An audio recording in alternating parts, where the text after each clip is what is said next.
Hey, family.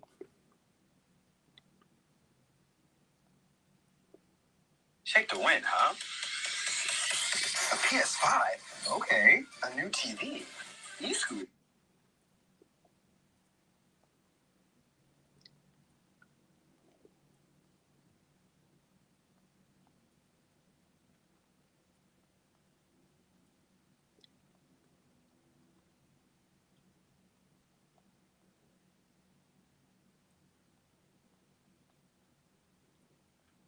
Hey, family. I'm just waiting for a few of y'all to come on. I'm just waiting. I'm just waiting. I'm just waiting. But y'all know what time it is, right? I normally don't come on Tuesdays. Mondays, Wednesdays, Fridays. And I'm really trying to get better at sticking to my time. I might change my time frame uh from maybe 4 to 5, right? I might do it. I'm not sure, but I might change it from four. I mean, from I mean, 5 to 5:45.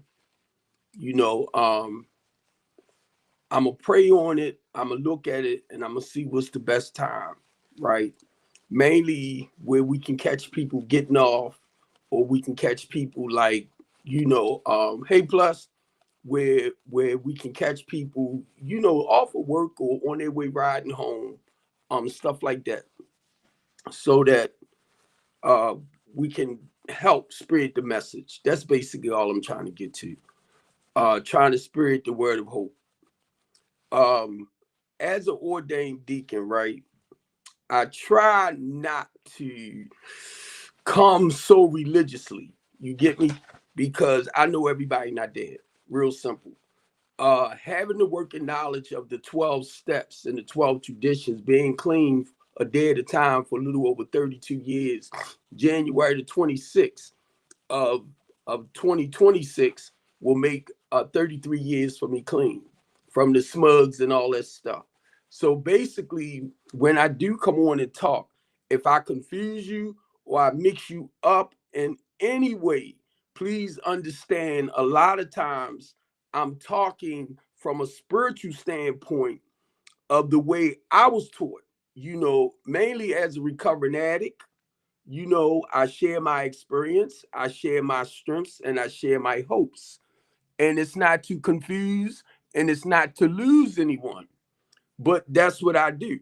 And if you're not familiar with that type of conversation, it's just plain and simple English. Certain words I can't use for TikTok's sake. Certain words I can't. So when I do come on, I have to be real careful because of the community guidelines with TikTok. So, certain words we can only use on TikTok, because the goal is not to get banned. I already know. And 9 times out of 10, when I finish doing my live right here, and I tend to make like a minute skit or 2 minute skits just for words of encouragement that I send back over to my what's the FYP page. That's only to encourage and motivate to empower other people. I never know who need to hear the message when I open up my mouth. So for a lot of y'all that want to say things like, he always talking about this, he always talking about that, you don't understand ministry, okay? You don't understand ministry. So don't sit back and tell me what to share out my mouth. Because if you don't like what Deacon Steve Copeland or what Steve Copeland is saying out his mouth, then move yourself on. You know, move on. It's real simple. Because the message is not for you. I just got off of my I call him my nephew, Ron Versation, like conversation, right? Ron Versation. I just got off his live, right? And I go over there to support Ron because Ron be having some nice topics. And Ron know, number one, I do this a lot. All y'all know I talk. I ain't shy when it comes to talking. And another thing I try to tell people too, when I'm sharing my experience, strengths, and hopes, If you don't want to hear what I got to say and I'm on somebody else's platform and you want to come up, because I had a girl to do that. She gonna come up on the platform and say, she ain't even answer the prompt. She come right up there telling me, we always hearing you. No, you're on with who I call my nephew. I'm on his platform.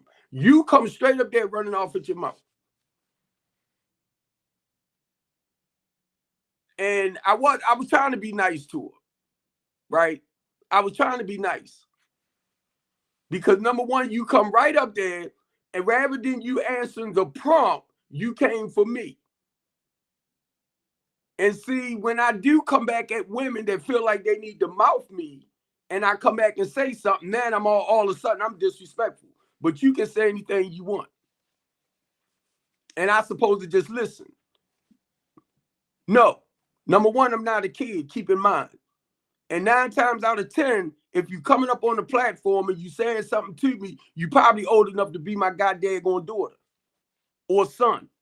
So number one, I'm not going to let you disrespect me like that. And if you disrespecting an elder, it goes to show me you was never taught how to respect your adults, your elders. And if you disrespect me as a young man, and I'm gonna say if you disrespect me as a woman, it goes to show me too that you have not had a healthy relationship with your dad. Because if you did, you wouldn't respect your elders or your mom. But I'm just saying, for most people that haven't grew up with their father in their life, they tend to disrespect men. I already know that.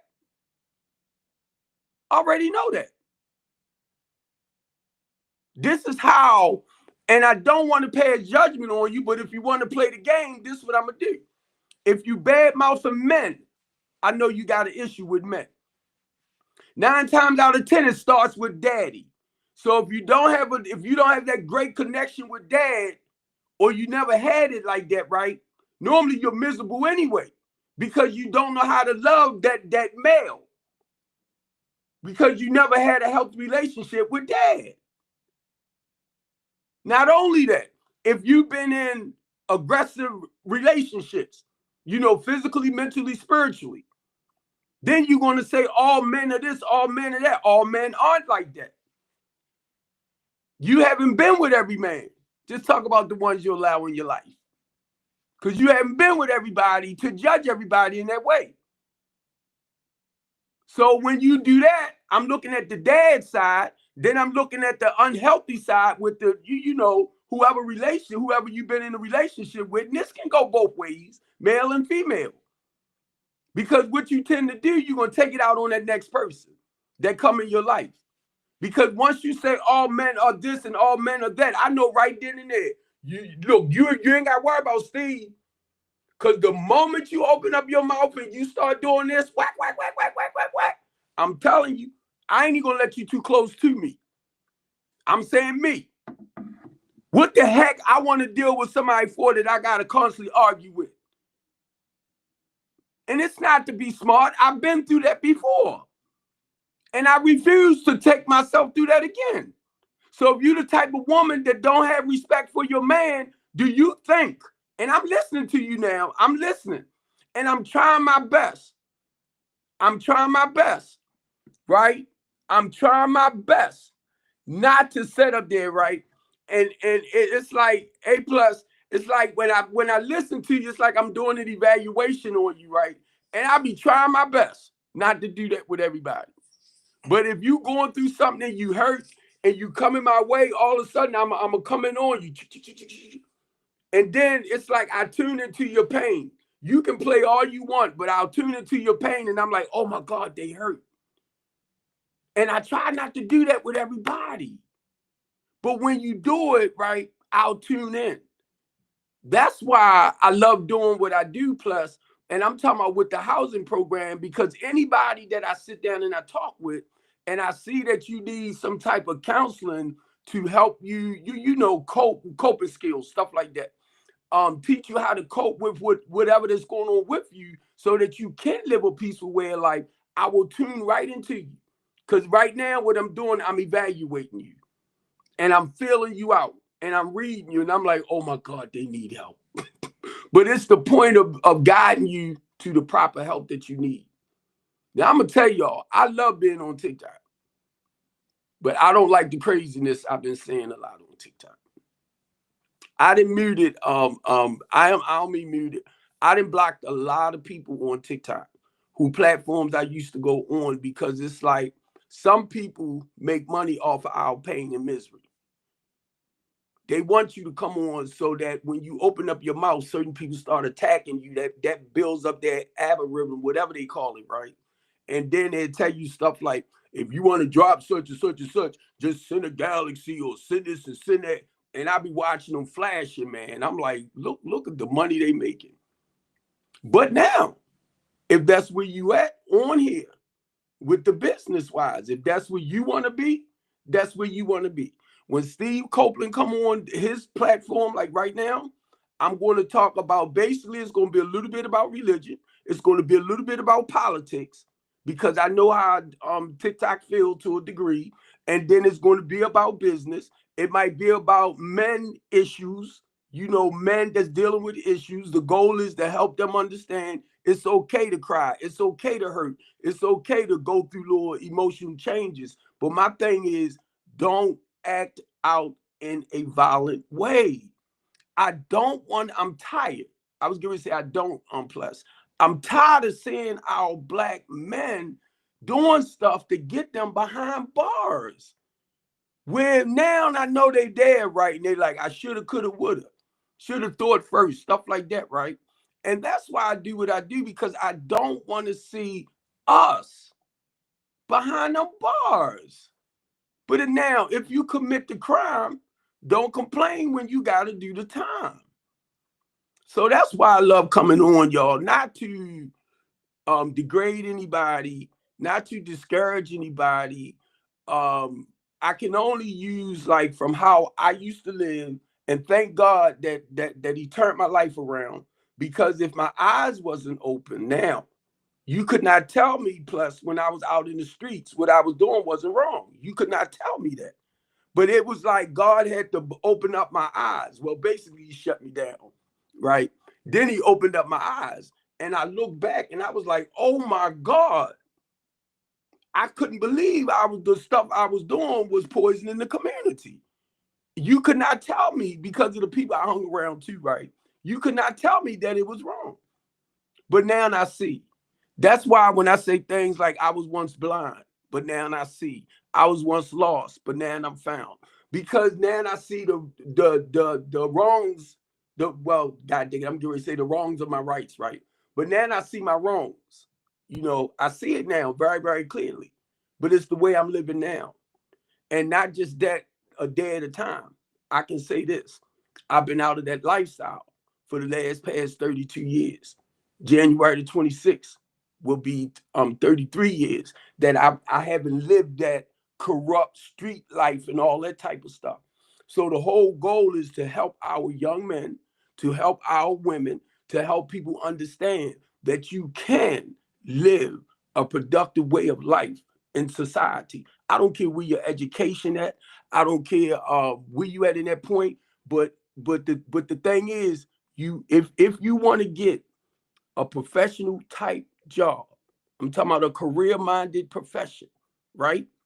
If you want to get in that, you the one got to do the necessary work to get there.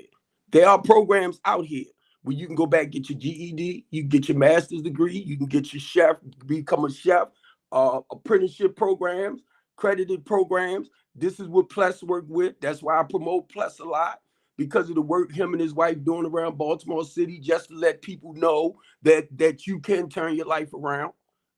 I call them the one-stop shop, right? Where people can get the necessary help.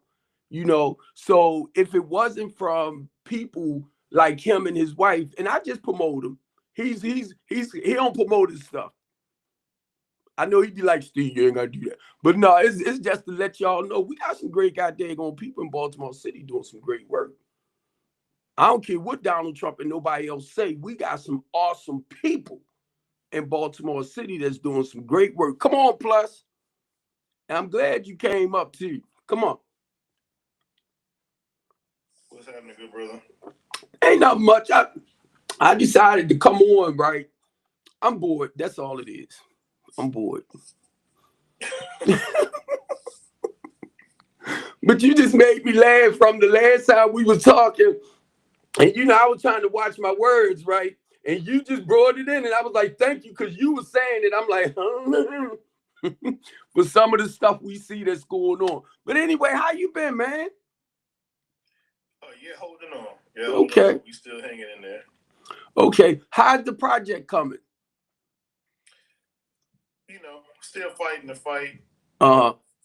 Fortunately, we we still have the work we're doing in DC, and then we just got another contract in Syracuse, New York. So fighting the fight. We think that we're getting some movement on the understanding between government and the people that are funding the project. So we got the funding sitting there, and we just have to honestly just fight through some politics. Right. And it'll come around. It'll be in like we always say, it'll be in God's time and not our own. So, right. And then we see it as definitely a promise from Him. So we just have to wait it out. And I think that a lot of what has happened is just kind of Him, assuring us who we should and should not work with on certain levels. So I think that, that's been a big piece for the last couple of years, and understanding that we made major investment into the area. We just look to, at some point you look to, you're like, we just want to really, get our money back and walk away. But, God tends to, work in His time and His timing. So a lot of that stuff resolves within ourselves because He makes sure that, we have to continue to wait, and I think that's the key to everything. Just the perseverance that God builds in you with being patient and waiting on His time and His will, and not just ours. Right. So because of course we talk some. It's not a matter of framing the deal or needing the money, which we all tend to think that is the biggest piece of doing what we want to do to empower the community. But the lesson in what we have experienced is that that's not always the case. The politics and the kind of the moral compass of the people that you have to work with, or the entities or agencies or departments you have to work with, and the subjective nature of those people are a key to it. Because essentially, we come with the funding in hand. And what else would you expect that you need other than a great plan, the funding, the land, which we all brought to the table ourselves? But there's always another piece, which is the support of not only the community, but, the public, meaning city, state, government, or whatever. And we fought fights through, community people wanting us to bribe them to get things going. And, we'll say no to that. We'll fight that fight for 6-8 months, and God pulls us through, and we look at this fight with getting the public entities on board. We see that the same way. Right. God will finalize it. He'll get it done. I'm confident in that. And He will. And every time I see you, right, I want you to come up. But if you don't come up, just to see you down there, man, I'm gonna tell you this: you're a big inspiration for me. You and your wife, period. So when you hear me talk about you, that's because I'm proud of y'all, and I'm proud of the work that y'all are doing. And not only that, I know the hell we go through and trying to get stuff done. You know what I mean?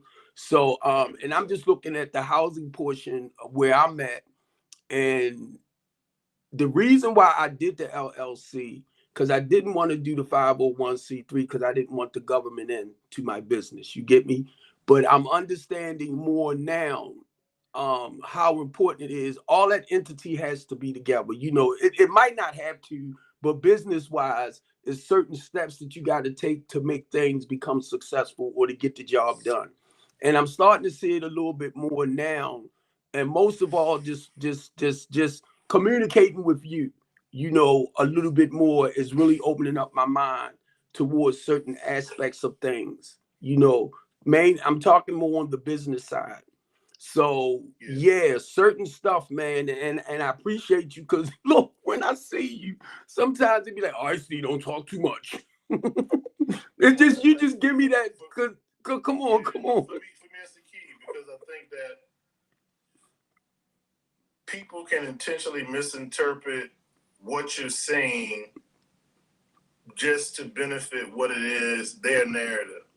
You know, what I do know about you that I see and what Liz and I do is the intent that you have in helping people. So that's all the framing I need to see in a person is that he means good, like we mean good. But when you are that type of person or people who really have that in mind and in heart for the community, you got to remember what we're doing. The enemy has never wanted it to see it done, not since the time they let us off the plantation. And you got to look at how we matriculated since those times to get exactly where we were. We have a big bump and hiccup when it comes to the 60s and the civil rights era, where essentially our leadership or the framing of Black leadership became, this is where they always get picked from. It's certain groups of people, and if you look deeper, and these are the type of things I really don't like to talk about publicly. Right. You know, they are picked from the same group of people, and these are the people that you always wonder sometimes, well, why did they do that? It's not because they are not as wise or they can see as clearly as we can. Is that they have directions they have to follow, and most of that direction is counterintuitive to what really works to help get our people free. And when I say free, economically, because since we've been released from the plantation, you know, less than 10 years later, they created laws to really push us back onto the plantation through the 14th Amendment, which essentially says there cannot be any more slaves except for if they're prisoners. Right. So so that's when Negroes started getting arrested for vagrancy and walking on the wrong side of the street and all of that stuff, and they just took you and put you right back onto the plantation. Because the plantation, you got to remember, were global powers, meaning that they sold cotton and goods everywhere around the world because they could do it with little or no labor. You know, they fed their labor. That's how they paid their labor. And the South and those plantation owners became like really some of the richest people in the world, or them, and then plus the people that financed them, which I think is a key to understanding it all. You had people that drove the ships to get the slaves. You had people that harvested the cotton and the produce and the agriculture, but those people couldn't get those ships built. Somebody had to finance it. And one thing that we learned in all of the research, because our goal has always been, look, the image of Black people is that we are inept, meaning that we're not capable of doing better than what we're doing. What we always believe, because we know people every day. We know people that in high school and college that we went to that are super smart people. So we never believed that Black people couldn't. Right. We realized after a bunch of research and developing plans, it's access to opportunity. So when public, community block grants, all of this grant money is what they consider public funds. So these public funds are how corporations, all the big corporations that have been around for 100, 150 years, they make their money. Even Elon Musk, all Right. of his money is grant money. He built Tesla and rockets because the government gave him money to do so. Corporations the same way. So our goal with the equality equation was to essentially figure out how we grab that. But we were naive to think that we could, because we, as a company, thought that it was our right to have access to that type of money. And that's how corporations were fed for the last 250 years, is because they were able to go and, you notice with those grants, we never get that stuff. But if you look at the list of people that get them, it's the same companies every year, whether it's city or state, somehow that never accomplish things. If you think about places like the Salvation Army been around for 150 years.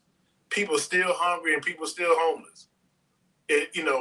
And so things that we do, like what we do with the equality equation, at the end of that road, education, crime, real estate issues, and blighted communities are solved. And prison industrial complex, all of that stuff, people going to jail, that stuff is resolved in a plan like what we do. So we've been doing this for 7 or 8 years, come to the realization that somebody don't want that stuff resolved. You ain't lying. Because you talk about if we solve the crime problem and the prisons go down, and prisons are privatized now. So you'll hear a story once in a while of a judge getting paid to send brothers to jail or young people to jail. It's because it's privatized and there's so much money that the prison industrial complex can't afford to let it go. So when those in the union see a plan like ours, they know what it hurts their bottom line. And I think that's the huge opposition we run up against. And then it becomes a tale of who, just kind of disparaging your name. And I think you've been a victim of that as well. Thank you. They can't get you on the framing of your business. So they'll get you on trying to frame you in another way. Which, if I was younger, if I was back in the day, if you talk about, 10, 15 years ago, I might have been caught up in that stuff. You know what I mean? Before I, got back with my college sweetheart, which is my wife, Mm-hmm. You probably could have caught me in something like that. But now they essentially have nothing to catch me on. So they just kind of just don't return your calls and put out rumors about you that, that say that, you're a bad person, or you treated this person bad, or you cussed this person out, or something like that, what makes other people not want to work with you. And depending on where that rumor comes from, that's how powerful it moves. And we've had some powerful people that really have pushed back against us. Right. But again, what I do value about what you do is that at some point it's going to take this whole type of village mentality to get it done. And I know for us, once we're ready, I might tell you to, kind of keep quiet with us right now. But I know that's your role with us as we get moving, because at the end of the day, this story has to be told. Uh-huh. And it has to be told from the point of, look at what God can do. Okay. He had this person, that person, all powerful people postured against us, and we were still able to hold on and see it through. So I think that story and the macro and the micro scheme of things is going to be able to be told. When we've recorded years of footage, and we framed it, like we shopping that thing to Netflix and everywhere right now, because people know about Baltimore. People know how Baltimore is. And the fact that we have been on the underbelly, you talking about with lobbyists, with councilmen, Yep. with mayors, with governors, we've met and had responses from all of them. And it's a track record of it because we didn't just start recording. We started recording years ago. We met with people years ago. We interviewed people years ago. But it's still pertinent to what we're doing. So I think that at the end of the day, once we get to where we are, we'll be able to place our feet down and say, all right, Steve, let's work this podcast, let's work this angle to tell this story. In continuation, like, I think that for us, because you do have that gift, like I can be scrolling through TikTok and you'll be talking. I come back 2 hours later, you still talking. Right there, like, is he still? Yes. Yeah, Brother Copeland is still going on. So you have a gift for that. Like, and it's fluid. It's not like you're stammering over your words. It's fluid. So we can appreciate that, and we think that definitely would be. Yeah, I be but I just want you to know and tell Elizabeth too, because it was hard for me to get her name together. Yeah, really. But look, it's certain people, and I know you're a God-fearing man, point blank. I know that. So this is the connection mainly, right? Because number one, that's why I said y'all, right, y'all are a source of inspiration and strength for me. Because it's been time, and I know plus. I wanted to like let go. I'm like, God, I'm tired. And then what happened to me 2 years ago, I got mad at some people that I was with. A lot of them, I ain't saying names, whatever, but I felt like they didn't come out and support me and to protect me when I was becoming under attack, mainly because of the work we do in the community.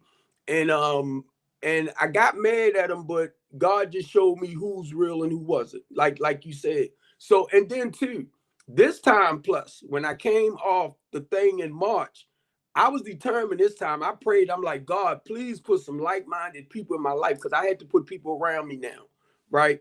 I felt like I was by myself, and it wasn't to just rush, but then too, I know I have to be careful with this because I can share a little bit too much, right? So excuse me. I'm trying to be careful, and I prayed on all that.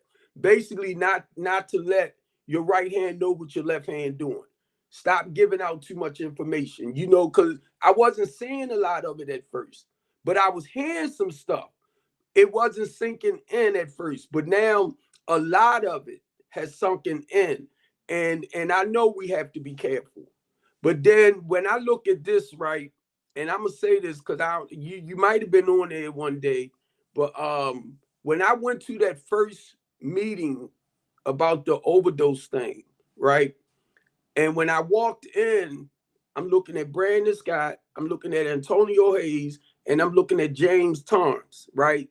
Erica was there too, Bradford. But when I looked at them, man, I'm older. So I'm like, look at my nephews. I was so proud of them, right? Mainly because I know the certain things that has to take place, with the work that we all do. But it's just the point. I'm looking at them, and I remember when they was little boys, and they're grown men now in the politics, and I'm calling them nephews and stuff like that, right? But it was just a good feeling, man, to know these, I was going to say kids, right? But the young men that I grew up with, their parents, right? Into politics now. And I'm like, wow. And it was just a beautiful feeling because we was back in the neighborhood, and the Fauntleroy was there, and me and Antonio Hayes and all us was talking. But anyway, it was some scientists there. It was some doctors there. I'm talking about people. You get me? It was them there. So I was just talking, because they got $460 million to put towards the program, right? So Brandon Scott got it it's supposed to be spent over a period of 17 years, right? Well, anyway, I didn't like it when I found out what was what, but I understand it is what it is, right? But to feed that thing right there, I'm trying to watch the words. But anyway, I'm sitting over there, and with this one group, right? And it was the little stage right there where they preach at and stuff. And I'm sitting right there like I'm sitting in my chair now. Brandon Scott came and sat right beside me. Like, what's up, bro? And I'm just saying, man, because I'm older now, but to sit back and look at them, look at my nieces and nephews that I raised, around the way, and everybody is grown now with their own children. It's like this proud uncle, if you get what I'm saying, that's all. It's like this proud uncle. But now, when you call me, and I ain't gonna go too deep there, I'm gonna leave it there. But when you called me and said what you did, I was truly honored because you have to know some people. You know what I mean? And I'm going to just say, in a sense, just dealing with the politics, right? Understanding or knowing a lot of it is just being pointed in the right direction. You get me? Because I'm trying to watch words. But that's where I'm at with that.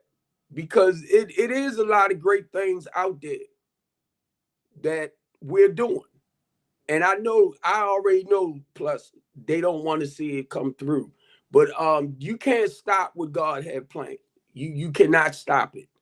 And that's what I realize. And that's why I do what I do. And I tell people, don't take me personal. Because when I run off at my mouth, you might not or get loud. You might not understand why I go there. But I tell people that's ministry for me. I'm not behind the pulpit. I'm out in the community. So whenever I'm called to speak on certain things, I'll start off like this and then I'll go. But I have to stick to whatever the topic is. Normally when I'm speaking, at City Hall or community meeting or something like that, right? Or Annapolis. But still, that's why I tell people when I get loud, please don't pay attention to it. Because that's like ministry for me. And I don't need that bold, I don't speak with a mic or whatever. I'll back up off the mic because I know I'm gonna get loud. But that's just in my spirit. And some people do take it the wrong way. They take it the wrong way. And I try not to take it personal because yes, my name been thrown all around. my name been thrown. So, but I tell people, the ones that really know my heart and know where I'm at, they know I'm serious about Baltimore City and helping our people. No matter what rumors they might try to spread about me. If you know Steve Copeland, you know Steve Copeland is serious when it comes to the people in Baltimore City. Trying to build a better community, bringing that village back. Knowing that I have people that's over on the side. I'm gonna say people that's doing what they're doing, like you, and other people that I know that's doing great work in Baltimore City that don't get credited a lot, just to talk about the changes that they're making in Baltimore City to make it a safer place. And already know plus, and I was sharing this with a guy earlier. Every time I open up my mouth and I might speak against certain things, I already know that the powers that be don't like it. But they got a job to do just like we got a job to do. So it's not to knock it. I might not like the way they doing certain things. All right, you do what you do here. I'm going to do what God told me to do over here. And that's why I say, man, I admire y'all because it makes me feel good to know that I know people that's doing great work, and I know a lot of corrupt people too, but if that's their job, that's their job. I just don't want them close to me now. Once I found out a lot of stuff, plus I ain't trying to be smart, but once I found out a lot of crutball stuff, I respect them from, if you over there, don't come too close to me with it. That's all I ask. And that's all. Look, because I'm on my broadcast network too, right? On my iPad. But I mean, life is what it is, bro. And I know my journey is spiritual. And that's why I had to ask you too, how was everything going? Because I haven't been able to travel as much the way I would like to, like I was doing at first. And it could be because I'm getting older too, and not having that energy or that, to get up and go like I used to. That's probably God's way of saying slow your old tail down too, So and I know everything will fall into place, just like you said, plus. But yeah, No doubt about it. oh, I wanted to ask you something, but you might not want to share it here. But I knew at one point about your old school. Did y'all ever get that thing completed? If you don't want to talk about it, you ain't gotta say nothing. But No. I'm trying to reference my old school. yeah, but the Virginia Tech, right? You talking about the College of Virginia? Yeah. Virginia State. So yeah, so the idea with them is that what we were doing was there's been a real, and this was, you think about how long ago I told you that, right? Mm-hmm. Since then, President Trump has put in this, what he called the Big Beautiful Bill, and within that bill, he reduced the amount of money, free money, grants that are available. It's called Pell Grant, for kids that are going to get college degrees. But he increased the amount of money for people that are going to get vocational and trade degrees. So what we were doing back then was writing programs that met that criteria for grants for students in trades, right? So we were able, because really nobody had done it before. Right. So we were able to patent that model, because it take, like, you gotta be yourself, gotta be accredited. You gotta be an accredited go with an accredited university. So a lot of people couldn't do that. The reason why Trump added more money, because he put money into the space where you don't have to be, you don't have to have all of the regulations. You could do it with less compliance. So he's doing a model next year for certificate-based programs that are less stringent than what we had already written for. But this was back in 2020. So we were years ahead of what he's doing. But the genius in what that bill does is that it's pushing money towards the trades. And that's what, and honestly, if you look at it, that's what has been missing from our community. When they drove out the steel plants and sent them to Japan, but it was all a concerted effort, because first thing they did was remove the trades from the schools. Yeah. Now you're left with all trades were in the schools. Now you're left with Mervo and Carver that are vocational schools. But and the same thing happened in Virginia. They removed it from the schools, but that was the intention, because the black economy since the 60s has not changed. Our economic status hasn't changed. It was on the rise through the 60s, because you got to remember, black folks was coming off of slavery. We had the spatial intelligence, meaning that we knew how to work with our hands. We knew how to plant stuff. We knew how to work the crops, because white folks never really ever did their own work. But we had all of the skill set. And what some smart white people figured out was that we were going to pass them if no one nicked it right now. Because we had, if there's development, if there's real estate, as long as people have to eat, as long as people have to manufacture stuff, we're going to keep on the upward trajectory of economics. But whether it was intentional or not, I'm kind of facetiously saying that, but it seemed to work out well that they removed those things that had our economics booming. And since the 60s, when Lyndon Johnson told, if you ever heard the Lyndon Johnson takes, where he said that I'm going to get, because most people before that time, most black people, or all black people, were Republican before that time. And then once he said that, as a Democrat, he said, I'm going to have these, he said the N-word.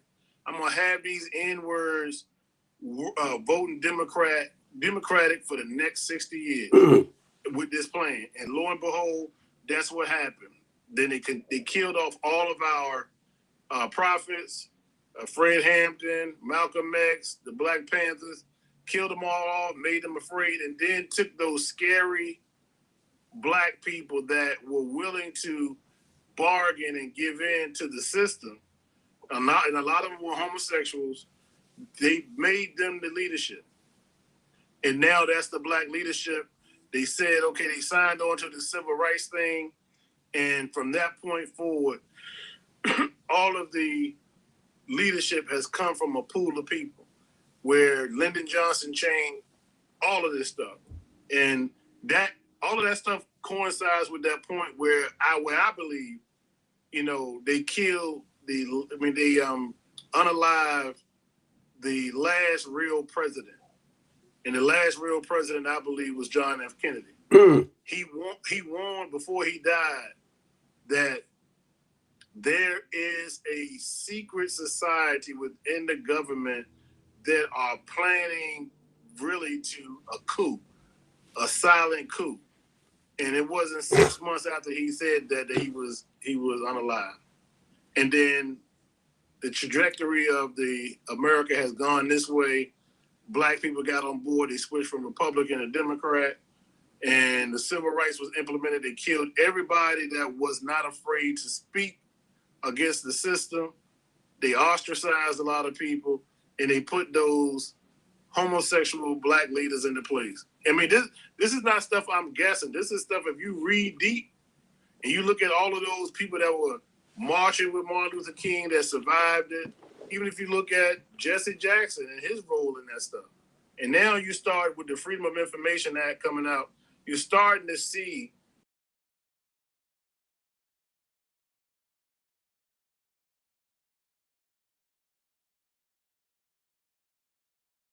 the system. They had to work within the system. Jesse Jackson in the 80s with the Rainbow Coalition. And they tried to mimic what Fred Hampton did in Chicago. The reason they killed Fred Hampton is because he went and got hillbilly, redneck, stone cold racists and said, look, our problem isn't black and white. Our problem is economics. I don't care how many N-words you call me.